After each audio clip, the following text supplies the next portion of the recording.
Hey there, fellow BB slingers. Welcome to Do You Even Airsoft? I'm one of your co-hosts, Chancho, and on this show, Kirby, Horn, and Otter join me as we discuss all things airsoft. So put on your iPro, adjust your hop up, and get ready for another episode of Do You Even Airsoft?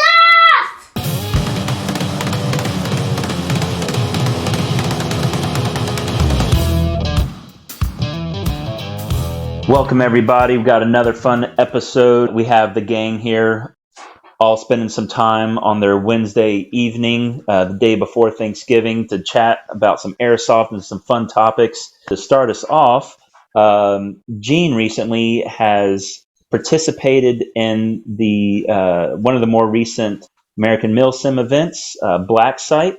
So Gene, you want to tell us a little bit how that was and how your experience was with it? Yeah, absolutely. It was a really great event. If you have not played at that facility, I highly recommend it. It's the buildings are gigantic, so it's not like a lot of buildings, but each building is absolutely huge. They have probably like 8 different wings of each building, 3 stories per thing, and it's almost like a complex in each of the buildings. And then they've got a couple of them, so that made for some really cool indoor action. And then you've got a mixture of a bunch of woods surrounding all of those buildings. So it's like woods ball in between buildings to get from one group to the next. And then it's, building combat for that. So that was really fun if you haven't been. A couple of things that AMS did at that event that I had not seen at an AMS event before that I really appreciated was they added control points. They were basically flags with the 2 teams' flags that you could just control and swap, and that gave you something to do when you didn't have a frago or some other type of objective. It always gave you some task. Okay, let's go flip the next flag. Let's go control a new area. That helped us kind of dominate the map. And so that was really good that they, in the past, haven't really had as good of kind of ongoing objectives. And so that was a good add, in my opinion. One of the things I've really liked about TCA is those type of like ongoing control points. And so this added that to the event with the addition of the fragos that they normally have. So that was cool. And then another thing that they, at least this particular, our platoon leader, Victor Platoon, was really, really engaged. And something I've not always had consistency with in AMS is their leadership. And this particular guy did a great job of keeping us on task. Every time I wanted something to do, he was there to answer the question, tell us where we're needed, give us a task. And he also did a good job of, like, if we had a task and we've been doing it for an hour and a half and we're kind of tired of the exact same task because no one's been coming, or we're bored, we want to get in the city if we're in the woods or something, I could call in, and within 30 minutes, he'd rotate us in. A whole squad would come to replace us. We'd rotate out to somewhere else. And so kudos to him. He goes by Red Milsim. He did a good job of, leading the platoon, doing some platoon size pushes. We'd have 60 plus guys actually pushing one objective together and then using that kind of as a huge force to push and take things, which you don't get to do super often, is like gigantic pushes like that. We did that a few times, which was super fun. So Were you in a squad leader position? I was. So I was the leader of our squad. We had our 7. Oops, drop that. We had our 7 Wolfpack guys, and then I got 2 I was supposed to have 6 more randos, but 2 of the 6 actually, either showed up or said, "Hey, I'm with you," and didn't just go do their own thing. That's the problem you have with randos. But those 2 guys stuck with us. They were real cool. Had a good time with them. And but yeah, so I was a squad leader, had I guess our 9 guys, 7 Wolfpack, and then the 2 randos. It was a good time. Good time. Was there like, when you're a squad leader, playing with a platoon leader who's wanting to be a little bit more engaged with those sorts of things, do you tend to take, do you find yourself it works better taking a more passive approach, or like do you find you're still offering up options and solutions and ideas and stuff, or just kind of waiting to follow their lead? So if it's me looking for something to do, then I'll typically radio in and say, "Hey, we're ready to go. This is our strength. Where do you need us?" And then if I want a particular thing, I might be say, "Hey, do you mind if we go and do blank tasker?" And he might redirect us or something. But if we're doing things as a platoon, then I'm gonna kind of defer to him as far as like leading the whole push. I'm not going to try to drive the whole push. That's not really my place, but I am going to help drive my 9 guys within that push. So if we're, let's just say, holding the left flank of the push, then I'm going to control that left flank and how we're moving and, you know, where we need to go and that sort of a thing to kind of be our part of the bigger push, but I won't kind of try to lead the whole thing. But I do try to go where I'm told. And if I get tired of doing that, then I'll make some suggestions on, hey, we've been doing this for a while. Do you mind if we do something else? Because we're getting, kind of stir crazy. And like I said, this guy was really good about understanding that and being like, yeah, we want you to have fun too. So we'll rotate you to another part of the AO. You've been there for a while. So it was good. Cool. Were you guys able to get into any fun night games? Yeah, so AMS, a large portion of the game is going to happen at the night. Unfortunately, they don't have like super good attendance. As far a lot of people leave by the night game because they, I guess, just don't want to go play with Nods guys, but I do. So we had a good time. Gosh, got dark maybe 7 p.m. and they went till 11. So might have even been a little dark before 7. But anyways, we got 4 or 5 hours worth of nighttime fighting. And so I'd say about half of the people out there had Nods. And the other half were, out there to have fun trying to kill the people with the Nods, or at least take the objectives and avoid them. And so, yeah, we got to experience some Nods, counter Nods type work. For a little while, we were with a couple of guys with Nods, and they were helping us do some things. And then another time, we were just out and about trying to do it ourselves. And a couple of things that we learned. One was sometimes if they're low in numbers and they're not kind of just sitting on top of an objective, and they're kind of more roaming, which is what I've seen guys do in a wooded, semi-wooded environment, is a lot of times it's better to just not engage. Like if you're watching an objective and those guys come up, just let them do what they're wanting to do, then let them feel comfortable that they've accomplished what they wanted, and then leave to go do something else because they're bored and they don't want to just sit there. And then as soon as they leave, you just go take the objective back. That we did that a lot, and it was super successful because we tried doing it the other way, and we got wrecked a couple of times and learned our lesson. Like, hey, maybe we'll just take it back from them.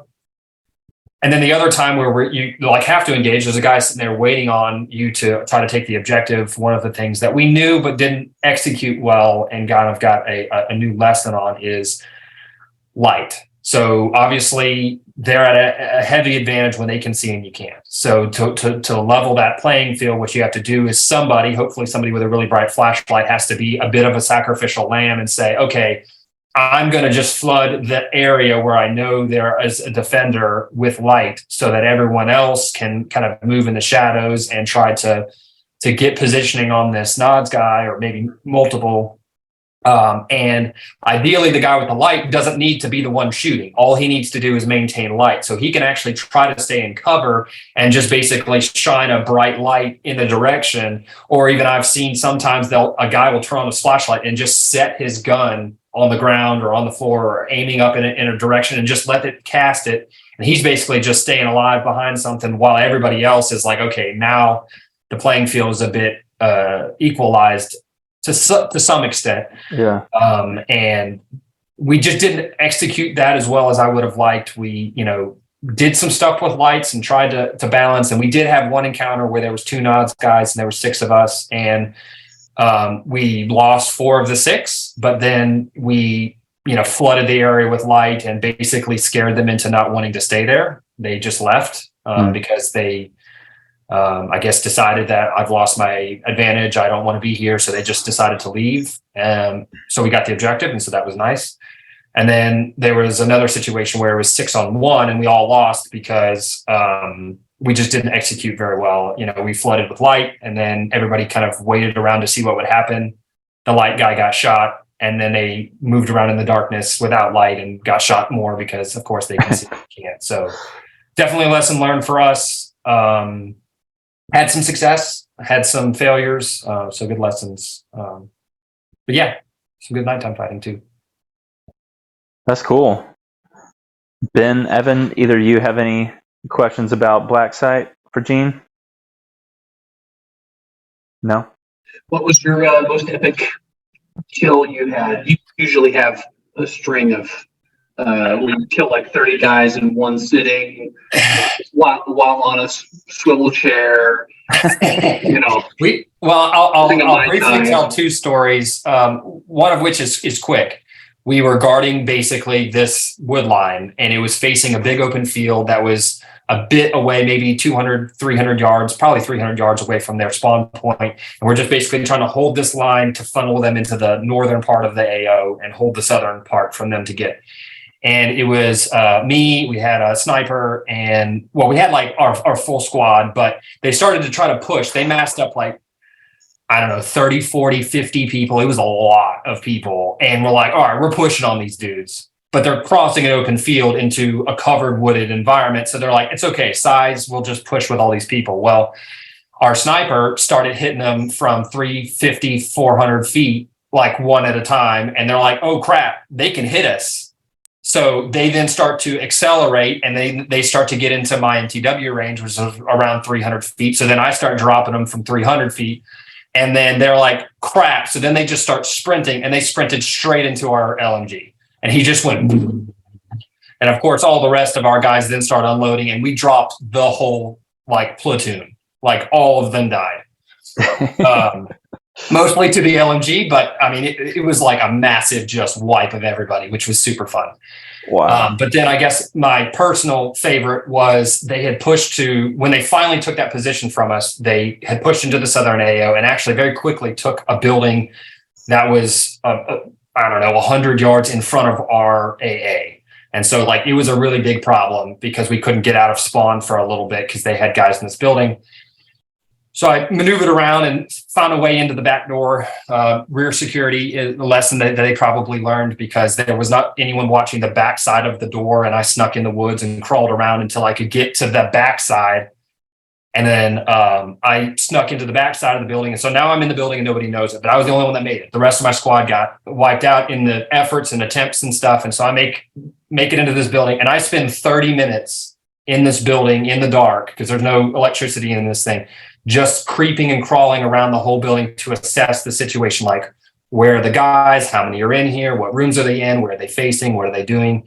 While I was doing that, they then did finally put a rear guard. So they now had 3 guys watching the exit and all this. So I'm just like data collecting for 30 minutes because I'm by myself and I'm like, I'm only going to get one shot at this.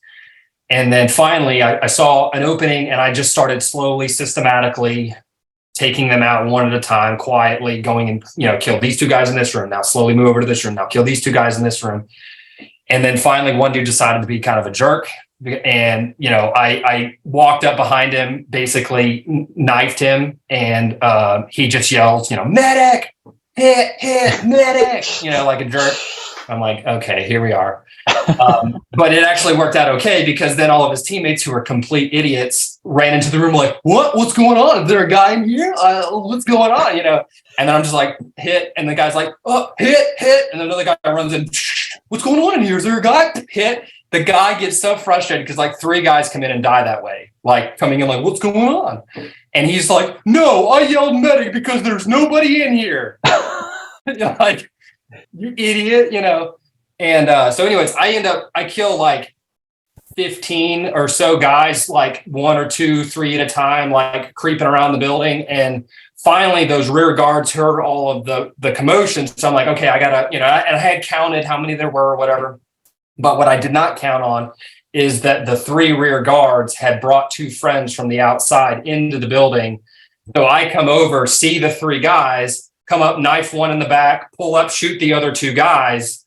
And like, as I'm finishing the 3rd guys, 2 more guys come from the room that I had already previously cleared, but they were trying to go find whoever was in the building and finally shot me. So, man, I almost building wiped the whole thing in one go, but it ended up working out because our squad pushed on the building right after that. They had all respawned by that time. And they were like, we got to go help Gene. He's in the building. We've not found him yet, And so there was only 2 guys left in the building when they pushed. And so they plowed right on through them. So within 10 minutes of me dying, they had retaken the whole building. So that was super, super fun. You don't always get those like really slow, stealthy, like, you versus the army type of situations. It was like super, super fun.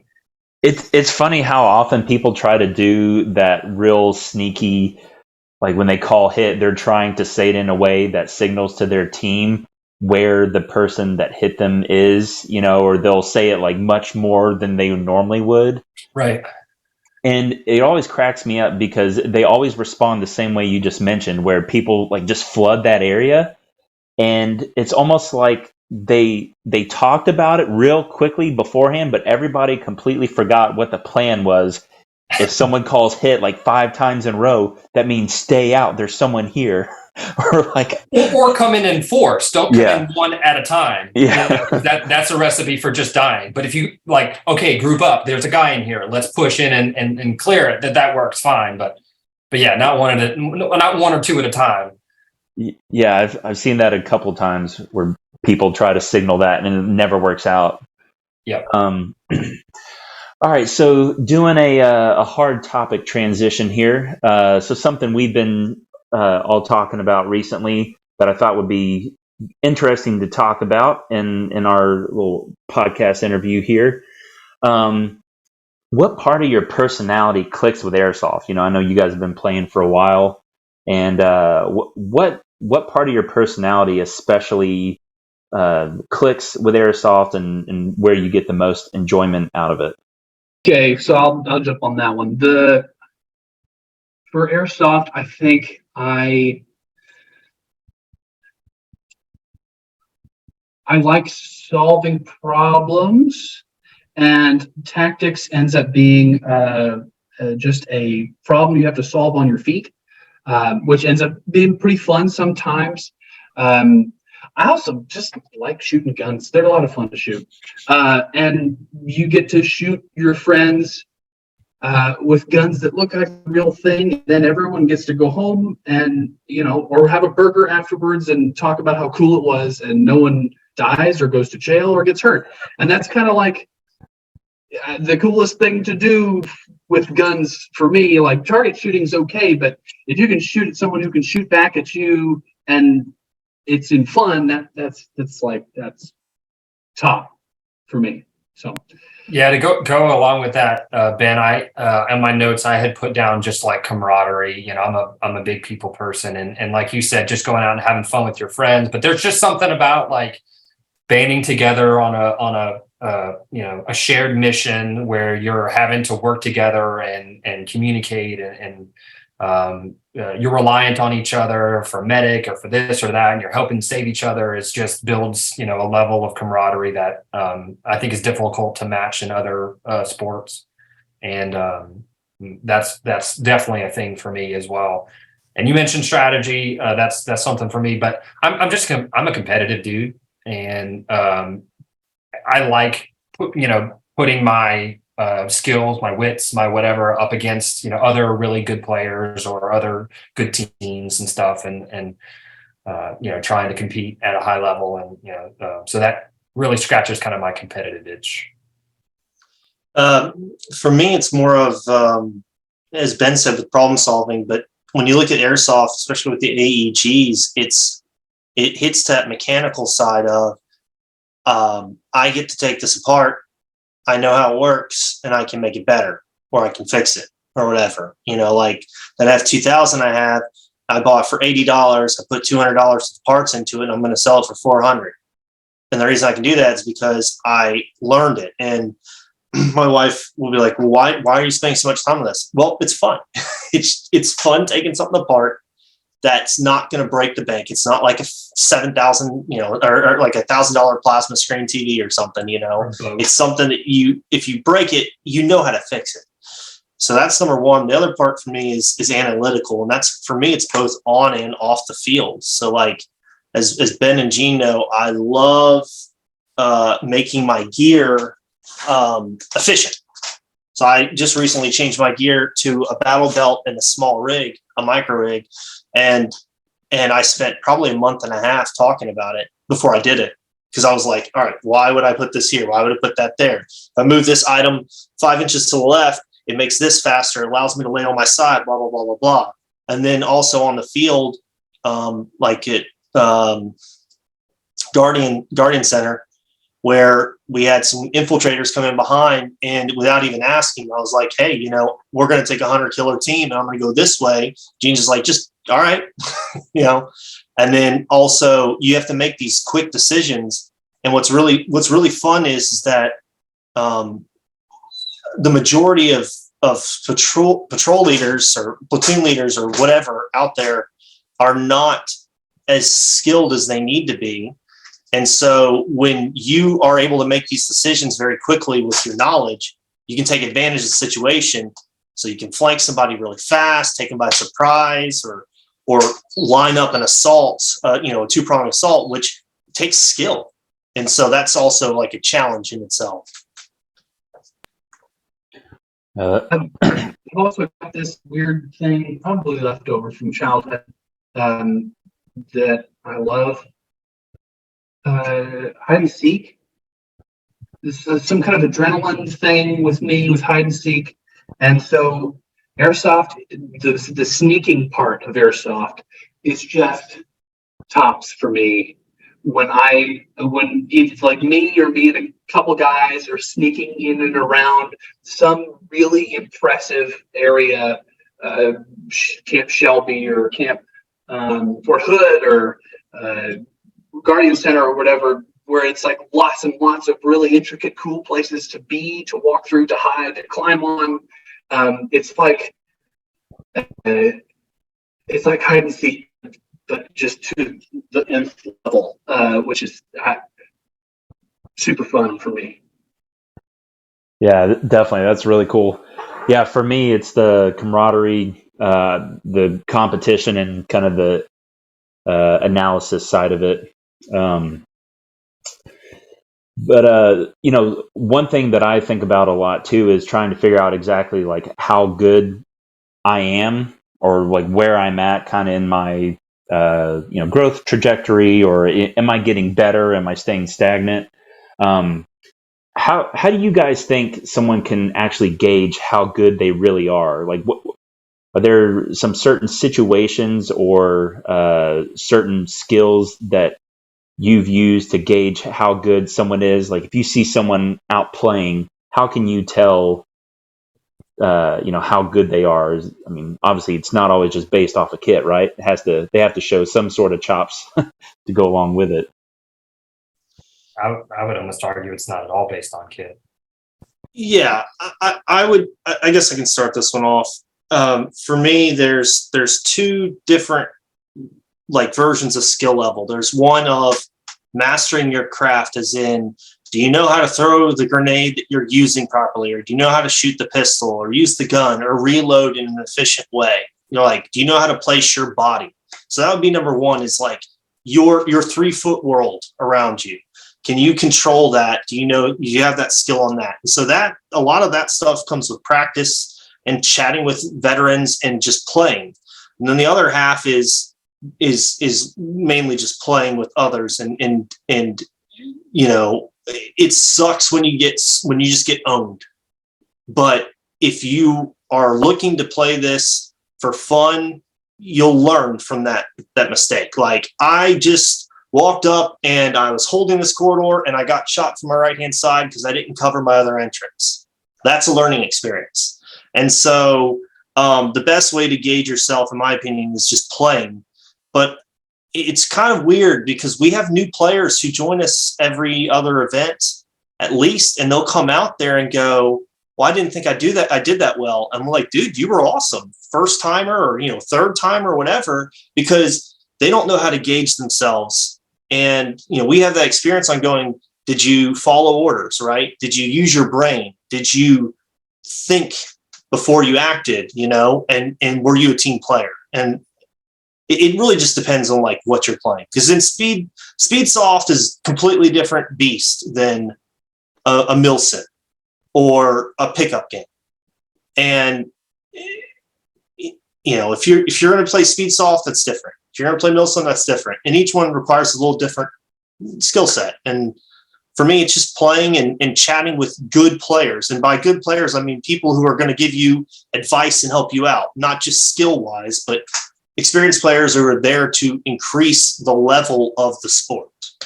So that's one of the things that we do at the end. We do those after action luncheons or dinners or whatever as a group, and we just talk airsoft the whole time of the game. You did this, you could have done that, or you did this and that was awesome. I wish I had done that. Or, it's just, you got to communicate, you got to make friends and teammates. And you can't become good by yourself. I just noticed that we have a lot of players who go out there and do that. Those are usually the ones that come out there with this, awesome kit, and they're like, yeah, I'm going to do great. And they're by themselves and they get owned because they don't have teammates. So it's a team sport for a reason. So to get better, engage yourself, you have to be with the team. I'll let somebody else talk. No, it's good. Did you want to go, Ben, or you want me to? Yeah, sure. I'll jump in the middle there. I'm gonna say that there's a couple of different areas that you have skill in. One is in tactics and kind of knowing where the right place to be at the right time. Another is just your kind of gun handling and gear handling skills. Tactics and knowing where to be at the right time trumps your gear handling skills like 9.5 times out of 10. However, there is a time when if you had been a little bit faster on that reload, or if you hadn't been trying to find the grenade and forgot where it was in your kit, you would have gotten that kill. And so I think that you can grow in. When we started out at MS Tech, we killed a lot of dudes wearing really cheap Condor gear. And they underestimated us, but they were of the, and you'll see this in pretty much every sport. You can just buy your way to the top, buy the best gear, that you look like you know what you're doing, but you don't have that first part, the knowing where to be, when to be there.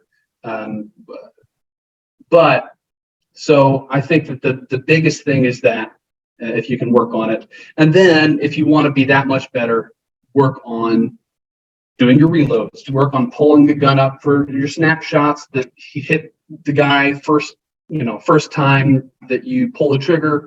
Work on, like Evan was talking about, having your mag situated so that whenever you grab it, it doesn't bang another mag, or your gear doesn't slosh around when you're running, so it makes you a little bit more efficient. So there's just that the gear and that sort of stuff is icing on the cake, but I think it does help some at the end.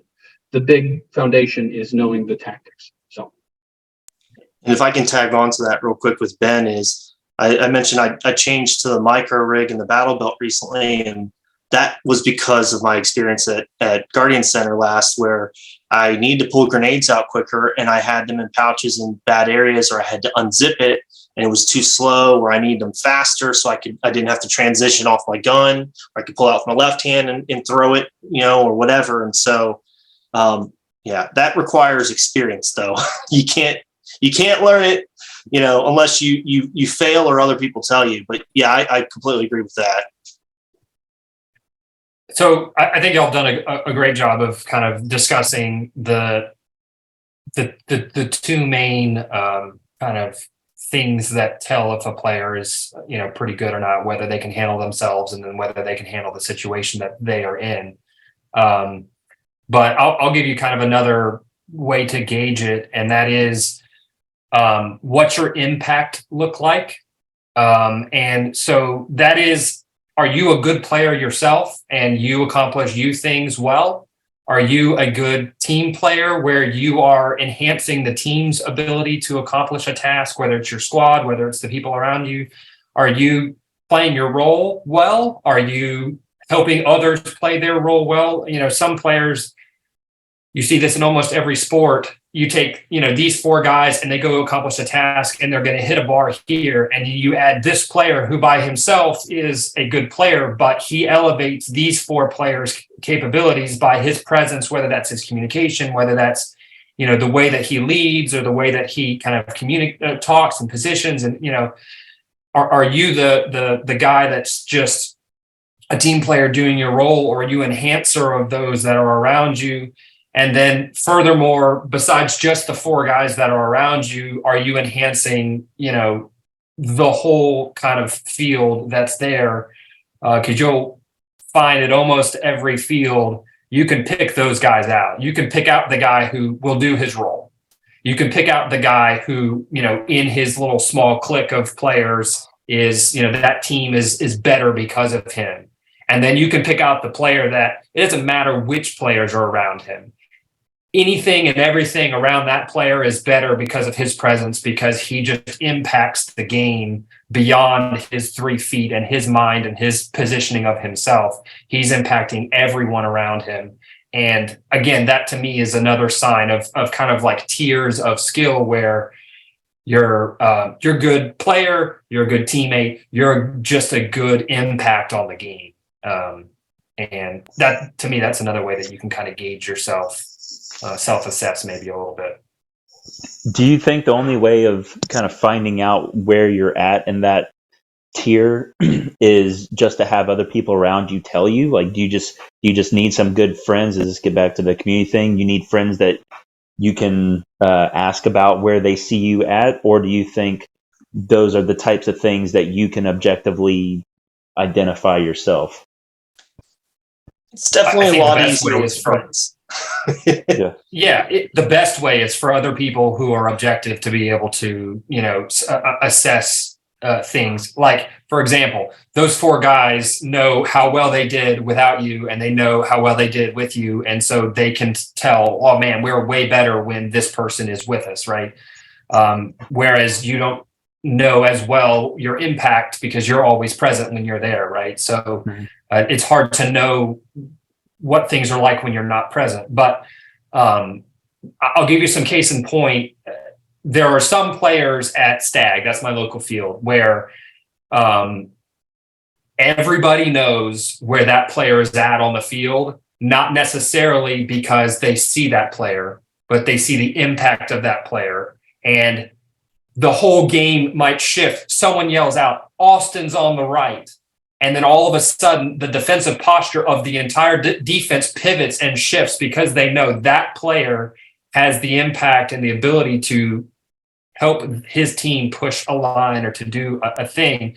And a lot of that is going to be assessments of others. Others are seeing that and they'll say and they'll do it or whatever. But you can also just, if you're honest with yourself, you can self-assess some of those things. You can say, am I a good individual player? Do I accomplish objectives? Do I help my team accomplish objectives? I would say the one that's the most difficult to be self-assessing of is your impact on the game as a whole, without like really being watchful. Like, okay, I see defenses shift to my presence. I see, these people doing things differently because I'm here. I see people following me that I didn't ask to follow me. Like, I'm doing something and I turn around and there's 5 people with me because they're like, wow, that guy knows what he's doing. Let's follow that guy, right? You're impacting the people around you without even necessarily realizing it. So if you take the time to look around, maybe you'll self-assess like, oh, okay, these people are seeing me as a leader or as someone to follow. But it's way easier if you've got a team of people that are, sitting down after the game and saying, hey, let's talk about it. Like, what happened? How did you impact this? What happened here? And And we also have a little bit of a different perspective too, because we've all been had more experience in the upper echelons of games now with the higher end of leadership. And so we get told our impact as a squad or as a platoon by the leader of our team. And so then you get to pass that down to the guys, and that helps even more, because if you don't have the communication from higher on up in the Milsim events, then you don't actually know what your impact was. At Guardian, there were 2 times where we took an objective with like a minute left, and one of those 2 made the difference in the game. 30 seconds is what we needed to win, and 2 times we took it with like less than a minute or 2 left. And so when you know that, you now know the impact as a squad you have, and then you can pass that along to who did a good job. Like in our game, on one of the objectives, Connor Kyle threw a fantastic grenade that took out two of the last 3 remaining people, which allowed the other 4 people to find that one person that was hiding, kill him, and flip the objective.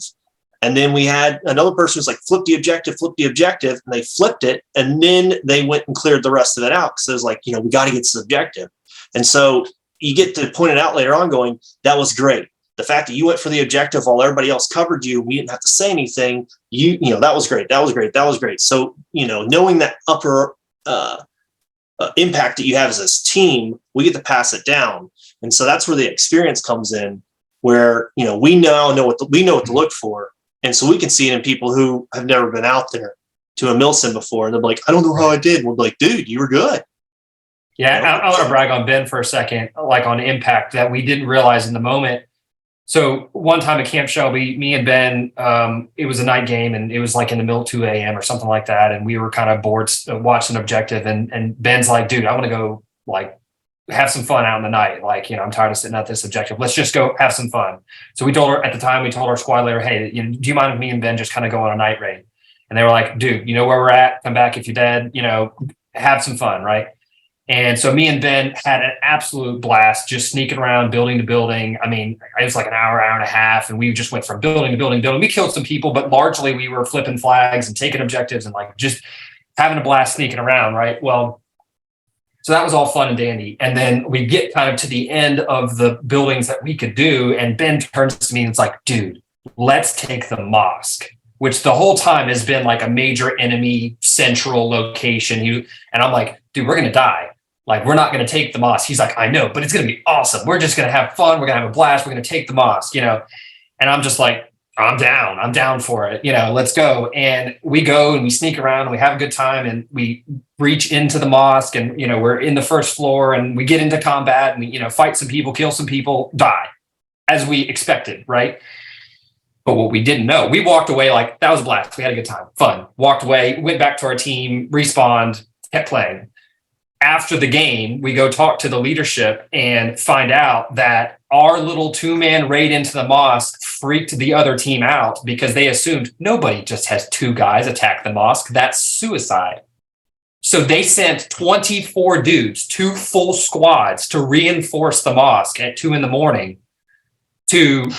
because of the impact that we made just on the one little run. To us, it was just funsies, but it made a huge impact, because those 2 squads did not assault the southern city, which meant that we held the southern city for what we needed to win the game. And at night, during this event, 2 squads is like half the team. At 2 a.m. It was super impactful. And basically our leadership said, whoever attacked the mosque basically helped us win the game, because it diverted so much attention to the mosque for like 2 hours. They were trying to find the teams. They're out in the woods, hunting people down, trying to find the remnants of the squad that was not there, and made a big impact. And so again, having that connection with leadership, then you hear about, oh man, actually that thing that we did really mattered. And then that doesn't necessarily say you're a good player. I mean, but it helps you to kind of buy into impact, buy into the idea that, every moment matters. Everything that we could do could matter significantly. So let's start thinking that way. And that's a growth opportunity for you as a player to say, I'm not just here having some fun, but I can actually impact the game, not just my squad, not just me, but like the actual game as a player, and look for ways to do that. And I want to add on to that for like 30 seconds. At Bone Strike this past year, we were holding Dora, I believe, and it was just out there, and it hadn't been attacked for, I don't know, like 3 hours. And Gene's like, if you guys want to go, you can go. I'm like, no, we'll stay. And right as we were thinking, maybe we'll go, I was like, no, guys, let's just stay 5 more minutes. And 5 minutes later, 45 dudes come out of the woods to attack 12 of us. And we held it off long enough to get reinforced. And, granted, we destroyed in that game. We could have lost Dora and it didn't matter. We didn't find out until we got back. But, that little bit of, hey, let's do our role here and let's hold the objective like we're supposed to, had an impact, could have had an impact if it had been closer. And so, that's another thing too. Just add on to that. So if someone finds themselves, like, if maybe they do a self-assessment and realize they're never going to be that super dynamic, lead impact player, high impact player, but maybe they find out that, like, they're a really good role or multi-role player.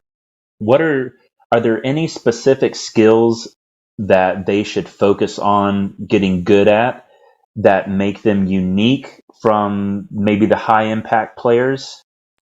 Teamwork. Communication. Teamwork is really, teamwork and communication is really what takes a player who is not going to push a squad by themselves as a leader, but as this kind of a support player, and takes them to the next level to have a better impact. A friend of ours named Billy he's not super good, and he'll tell you that himself.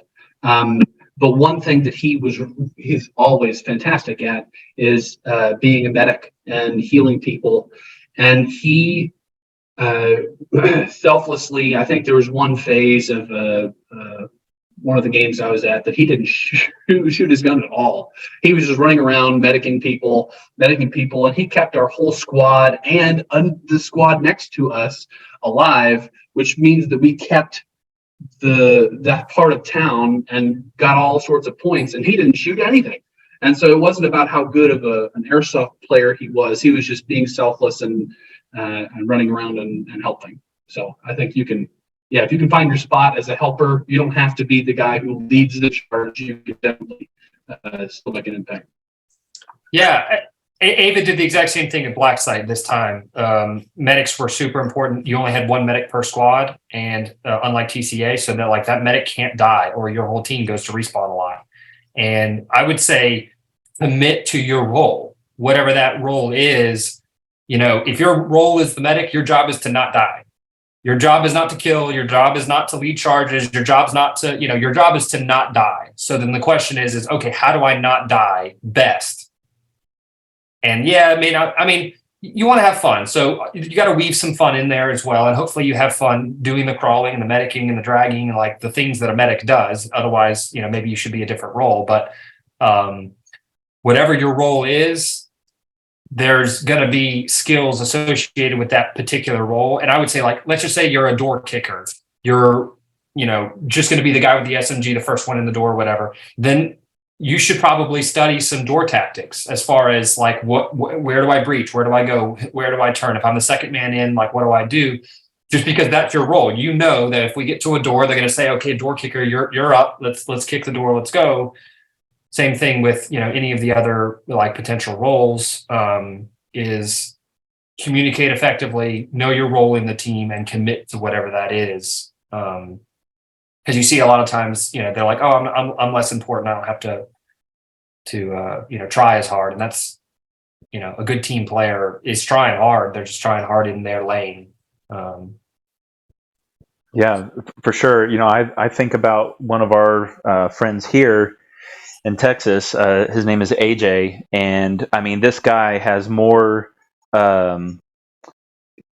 kills on like covering people's sixes than anyone else I know. I mean, like, his thing is constantly covering the back of like the first or second person, and he just has a knack for knowing, like, when we bound up and we're kind of spread out, he knows how to watch whoever's in front of him's back and how to anticipate angles where bad guys might be coming from and that sort of thing. And I mean, I have story after story of him doing that. And the other thing I noticed too is that he really understands spacing and angles. But the second thing that really makes him good is that when we do run fast and when we're going fast, he knows how to run with intentionality on your back hip, but like right off to the side.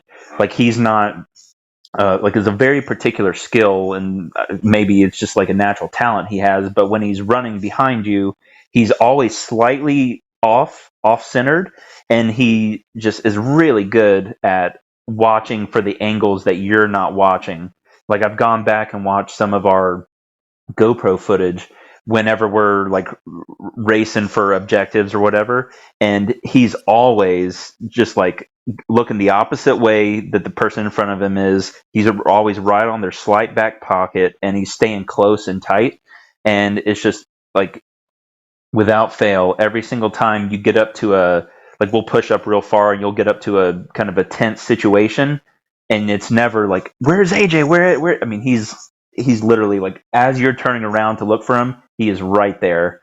And I think that's such an impressive skill and talent to have, just someone who knows instinctively when to give space, when to be uptight, and always looking the opposite way of the person in front of them.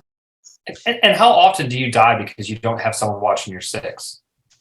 It used to be a lot angled area or whatever. Yeah, right? I mean, it used to be a lot more, but then recently he's gotten super good at it. And there's been 4 or 5 times the last 2 games we've played, two times we've been out, where he saved me from getting shot. And like, I was in a super sketchy situation, and I knew a guy was coming, but I couldn't get him, or I didn't know a guy was coming, and he would take him out and allow me to keep looking ahead at the objective, you know?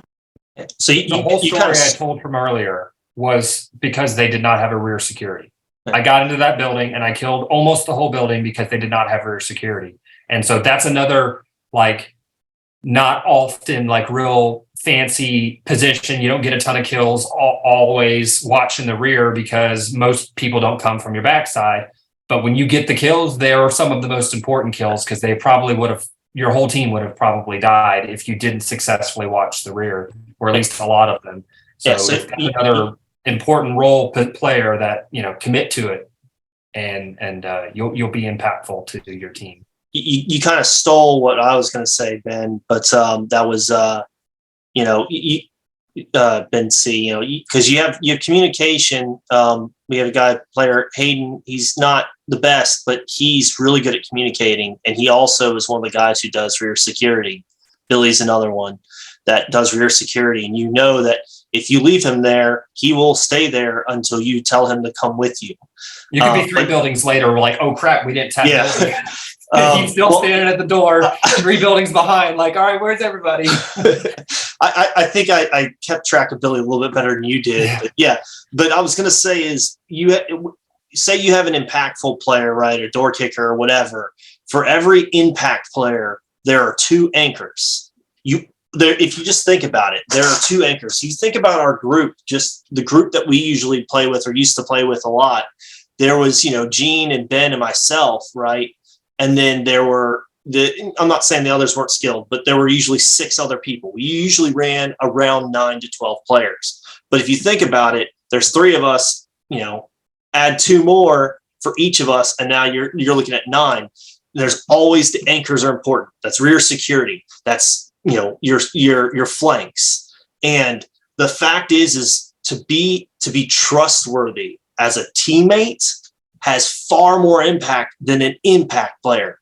Because you could have a squad of mediocre people who communicate and work as a team, and they will destroy the best players in the world. Because, you kill one impact player and that team only has 1 or 2, you kill both of them, that team now has no impact players. And if they don't communicate, you're going to wreck them because you were communicating. So, I'll give you an example. You don't have to be best, but if you work together as a group and you know your role, or you accept a role, which we swap roles out all the time. It doesn't have to be one role.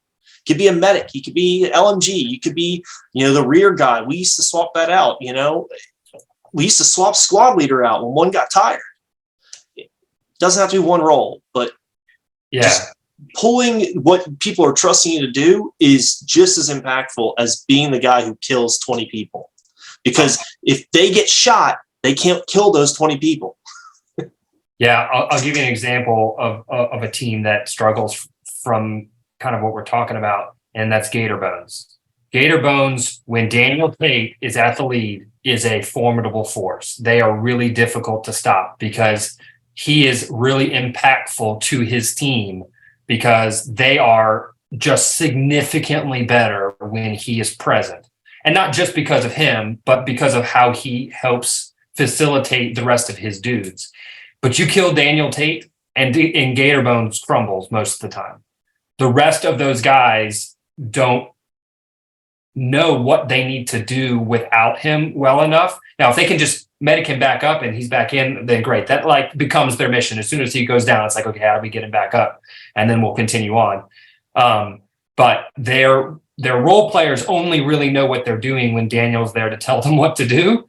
And you really need role players that know their role, regardless of whether the squad leader is telling them what to do, regardless of whether the door kicker is there to say, follow me in to do this. You need those guys to just say, I know my mission, I know my job, and I'm going to do that job, come hell or high water.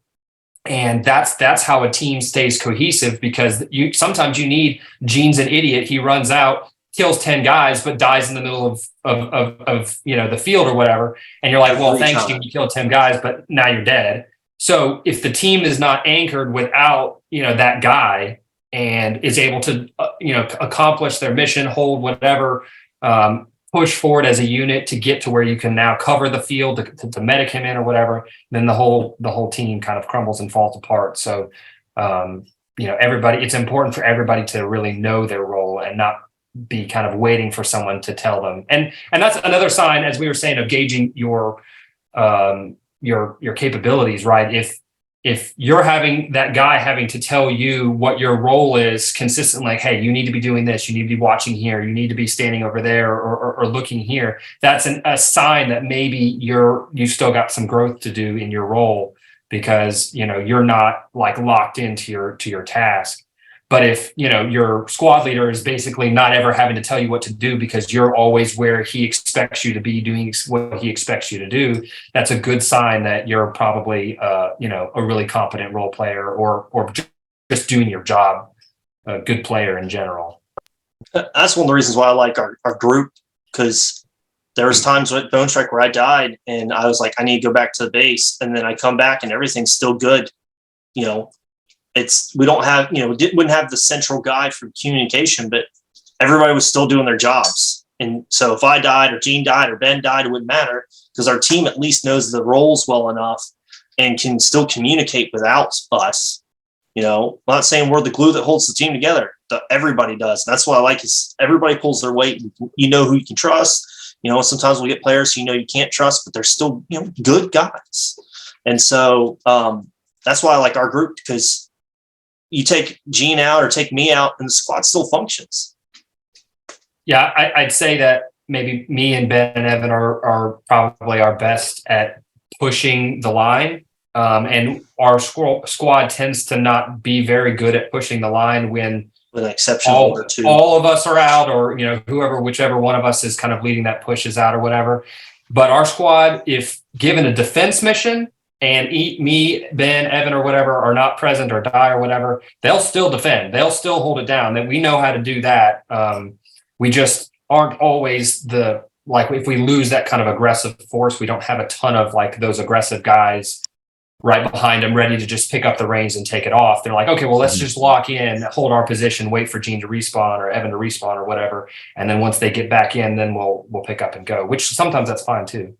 But luckily, especially at Guardian Center, it looked like we were starting to get more players coming in that are on the more aggressive mindset. They need a little more. They're still a little green when it comes to larger maneuvers. But yeah, I'm looking forward to the future. Yeah, I'm looking forward to the future, because especially playing with Ben again and Ben C. Hopefully, eventually playing with you too. We got to get Ben C out to a game. Yeah, dude, we got to get y'all out there, because I see the aggressiveness you guys put in. I'm like, man, if we could just have 6 people that can just run a room, just clear a building like that, So for sure.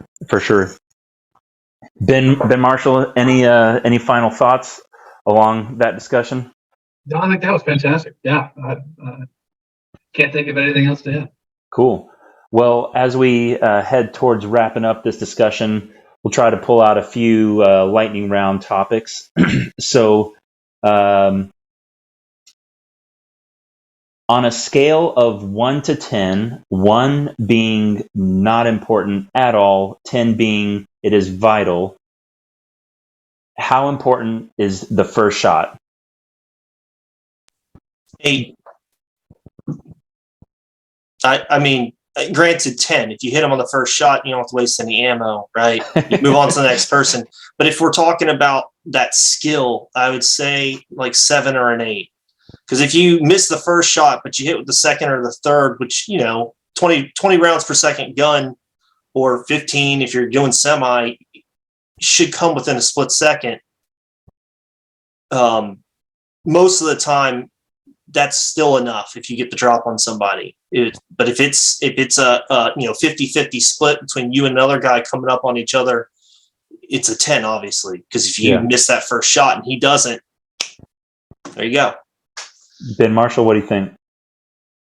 Yeah, I definitely put it probably somewhere between 7 and 9. It depends on the situation, but a lot of the stuff that we have played in Texas, you've got lots of, and the stuff we played Milsim wise, you've got hardcover, you see a guy's face in a window, and if you miss with that first shot, he's going to duck back into that window, and you might clip him with the second that you're trying to follow up on, and you might not, and then you're going to do like a 10-minute firefight going back and forth, and you have to move around, and he's moving around the back of the room, and you just have to leave.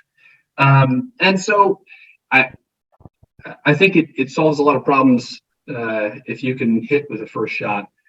But it's like everything in airsoft and war, it's just statistics. So it's not going to be 100% of the time. It works 100% of the time. Yeah. Sort of deal.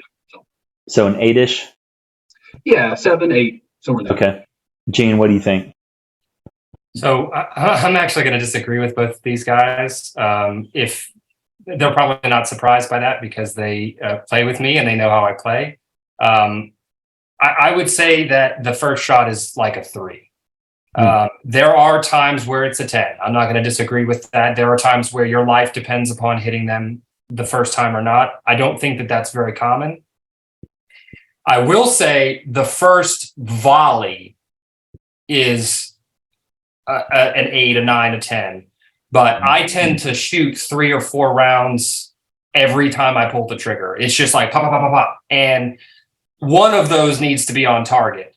But the difference between the very first one and the fourth one, especially if you've got a fast, trigger finger or whatever, is split seconds. And there's just not very many times where the third shot is going to miss when the first shot, like if you miss the first one, the third won't hit them. There's not very many times that they're quick enough, because half the time, by the time the first one misses, the second and the third are right behind it. And so I don't think the very first shot matters that much, but I think the first burst, however many you're going to put out that first time, is critical.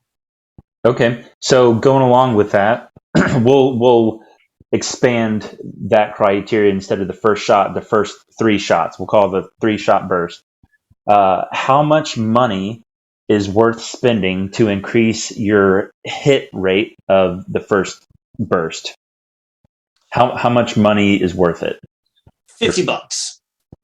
$50. I'd put a $20 bucking in and a $30 cheap red dot sight, and then 10 minutes and maybe 100 rounds to zero in your sight and your hop up. Because your bucking is going to give you more range, or at least consistent range and consistent accuracy. The whole point of the bucking is consistency, right? It's not just range, but consistency. And so you can get a good bucking for $20 and then, a cheap red dot for $30 maybe. I think my last one cost me $24. And then you just spend time zeroing in. 1 shot, 0, 1 shot, adjust, make certain your hops where you want it. So about $50. $50. Cool. Ben, what you think? I think probably more like 100 for me, 100, 110, somewhere in there, because the bucking sometimes doesn't do it all the way, and you've got to get nubs, and then you've got to get a whole different hop up unit, and that thing's $50 by itself. And then you add $20 for the bucking, and then you figure out that your aero seal's not right, and you have to go back in there and put in O-rings to get that all compression good, and then you're like, crap, okay, I got to get a red dot. this one's all fuzzy. I don't. Yeah. It covers the whole guy's face, and so I think it's a little bit more for me to guarantee that first shot, or that first burst. Cool. Gene, what you think? So again, I'm going to be an oddball here. I don't actually use a red dot. I don't like them. I use the first shot to make sure that my second and third shot are on target. That's a skill that you have to grow a little bit, is the ability to quickly adjust from the trajectory. As soon as the BB leaves the barrel, you need to be able to know how to adjust to have the second and third one on target if the first one wasn't. And so that's a bit of a free upgrade, but it's a skill that you have to work on. But outside of that skill, so free if your gun shoots straight. Yep. If your gun does not shoot straight, then there isn't really a dollar amount. You need a gun that shoots straight. So if you have to spend $500 to have a gun that shoots straight, then you need to spend $500. Now, there's plenty of guns that don't, but for your gun, your situation, however you're doing it, whatever that cost is to have a gun that shoots straight, spend it, because it's worth it. I'm also a high performance guy. I want a gun that performs well. I can take a $150 AK and go have a blast with it and do really well, because tactic trumps equipment. So in that sense, I wouldn't spend anything to just take an AK out and go have some fun, and I'll just make sure that I'm close enough to shoot the guy, and I'll shoot 5 times if I need to, and just know my gun's a little less accurate, so that first burst is 5 shots instead of 3 or whatever. But yeah, just whatever it takes to have a gun that shoots well. If you're trying to, you've got the money, spend it, get a gun that shoots well. And then in my opinion, I would spend more on training yourself to be able to adjust off of that first shot, because I think that's the quickest and easiest and cheapest way to ensure that first burst hits. I don't spend anything on a red dot to make sure the first shot matters, because I don't care about the first shot. I care about the first few. He's talking about muscle memory, right? So that was something Ben and I used to do back in the apartments and dorms and whatnot. Is we would literally take a pistol or the rifle and just start pointing it at random objects, and then we would pull our head off, and then we pull our head back to see if we got the sight lined up, and then we do it again. And so you just raise the gun up, not even looking at it, and then you check to see if you got you're aiming properly or not. And then if you were then great. If you weren't, you would adjust, and then you learn. And you do it again and again and again. So just building off of what he said, when I was at Guardian, I ran 3 different guns, and one of them is a P90, which I have never, ever run before in my life. And I will tell you right now, the AAP I did fine with, because it's handled like a carbine. The Vector I've used a lot, was great. But my first burst on the P90 was horribly off target, because I had no muscle memory whatsoever. So, that, and I've been doing that a lot, which has been pissing my wife off and our pets to no avail. And that is, getting it where when I raise it up, I know that this just going off the side of the gun, that is straight. And so, that is a very important skill, and it does take practice. And eventually when we were running bolt actions, I did do that one time where a guy popped up, and I just raised the gun up, just bodied it and shot it right in the T-zone. And he was pissed, and he was like, "How did you do that?" And I was like, "Muscle memory." So. Yeah, I'll just throw out a fun kind of thing that I do to help with that I've started doing over the last year or so, is throughout the game, after the game, whatever, when I'm just walking around, there's not an active combat or whatever, I'll just have my gun kind of in resting position, and I'll just pick a target. I'll just say that tree, that sign, that thing, that curve, whatever. And I'll just go. And I just pull my gun up, and I don't pull it up, shoulder it, aim. I'm just whip it up, shoulder it, and just fire. The very, just muscle memory, pull it up and just kind of quick aim and get that first target out. And because I want to see, how close am I to those targets that with that very first one, because if the first one is close, the second and third one will be on target. You don't have to hit with the first, but if the first is wildly off, then it's going to be much more difficult to pull that second and third one into target before the guy pulls back or whatever. So you want that first one to be close so that it's a real quick adjustment, or even maybe just, pop. You just kind of move it slightly to make sure that you've got a small little cluster, headed to the target to make sure that one of them is going to hit. So I do that a lot. I'll just randomly pick a tree. All right, we're good for now. And then I'll do it again, an hour or something. And that has helped me get that first shot closer to target, where sometimes that first just whip up shot actually hits them. But the second and third shots are almost always, hitting target because that first shot's close. Definitely. So, final question for the night. Tomorrow's Thanksgiving, obviously. So, what are you most thankful for? I'm going to start because I don't want anyone to take mine, and that is the guys on this screen and the rest of the guys on our team. I'm thankful for a group of dudes that, without them, airsoft. I don't go play airsoft without my crew, and Ben and Evan I've been playing with for a decade, 2 decades, frankly, and the rest of our crew, Gundog, Ava, the guys that we've been playing with for a long time, and even some of the new guys, Kyle and Hayden and them, we hit our 30th anniversary, Gene. It's coming up next year. Yeah, that's what makes the events for me is the guys that I get to play with. They're good, they're fun, and there's just a camaraderie there that's I'm super thankful for. Ben, what about you? I'm thankful that airsoft hasn't gotten stale. That's something that some of my other hobbies have kind of fallen off of my radar over the years. And airsoft, for some reason, probably because of the friends thing. I'm just saying Gene's again in a different way because that was really what I wanted to say. But that's why I jumped in there.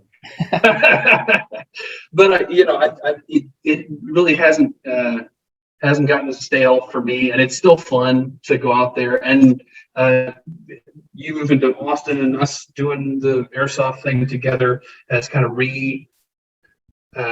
got me excited about it all over again. And yeah, I'm still. Am I hearing a little Ben to Ben mance, Ben bromance, Ben bromance? All right, so I'm going to go a different route because obviously I'm awesome, and I'm going to say, my God-given talents to shoot people with little plastic BBs and piss them off just brings me joy, and just to own groups of people just by myself or with teammates, who pick up the crumbs that I leave. I'd say that'd probably be it. Just being able to shoot somebody and not, seriously hurt them and it pisses them off. It's just great. Nice. I am thankful for speed softers because it reminds me that there is still an enemy worth fighting out there, and that it gives me a high bar of character to live up to each and every time I play. I want to cry every time I see an SSG-1. That's hilarious. That was great. I'll throw a honorable mention. Thankful for the laws of our country that allow us to play this sport. It's not able to be played this way in all countries, so I'm happy to have the freedom to do it here. For sure. All right, well, thanks everybody. Thank you guys for joining and chatting tonight. It's been fun, and I'm sure we'll do it again soon. Until next time, everybody, good luck shooting plastic BBs at little punk kids running around, and have fun with it. Enjoy it with your friends. Wait, are we allowed to say that? Kill the speed softers. Kill the speed softers!